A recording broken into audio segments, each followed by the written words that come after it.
Oh wait, I gotta look. Barb Blair, who owns Knack in Greenville, has some introductions to make. This is Willa. This is Willa? Yes, this is Willa.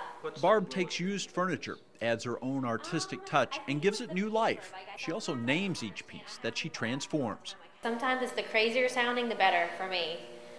So, but to me that pattern, I don't know, it says Willa. Willa is fairly typical of the work that Barb Blair does. You will get hate mail over me painting furniture, I guarantee you. But sometimes if it's a really nice wood, I try to just leave it the natural wood. This piece, the top of it was like really scratched all in here, just big scratches all over it. And so I thought, you know what, I'm just gonna take this handmade paper and line the inside of the top with it and then leave it natural wood. Another nearby piece needed a lot of work to resurrect it.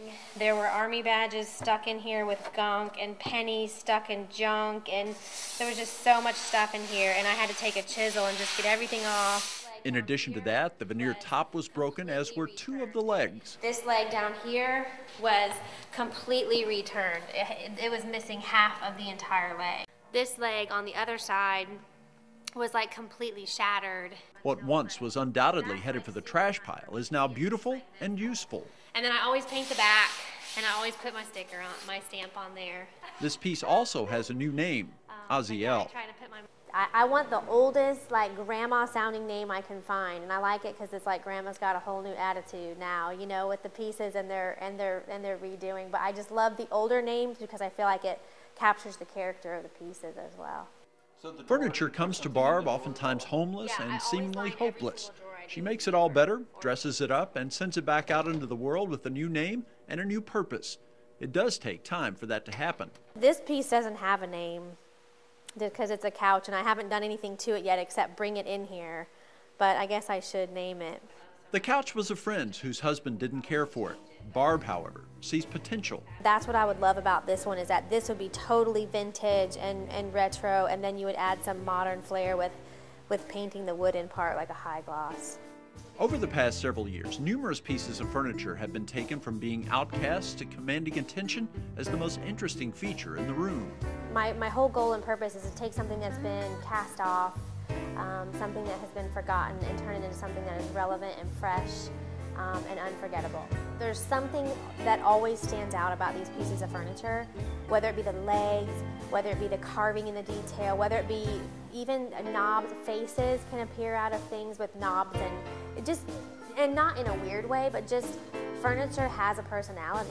I think the cool thing about finding these pieces that have been used is that they've been somewhere in someone's home, they have a story to tell, and I'm kind of trying to bring that out as I recreate them and name them.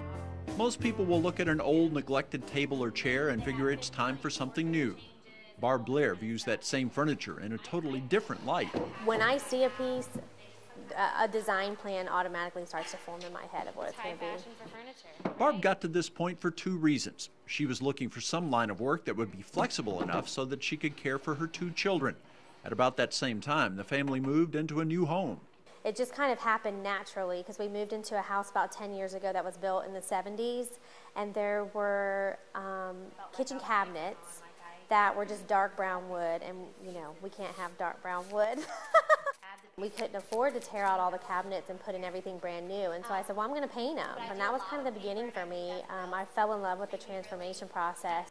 After redoing some pieces for herself and for friends, Barb figured she would get a booth at a local antique store to see if others would buy into what she was doing. That was a huge step for me. I first opened up a booth at Southern Estates Antiques here in Greenville, and within the first week had sold almost everything in the booth. And that was kind of a sign to me that, okay, people like what I do and I can do this. That immediate success inspired her to start her own business, and in 2007, Knack was born. And I always wanted a one-name business, and then I looked up Knack, and it means like a clever, adroit way of doing something, and it just fit.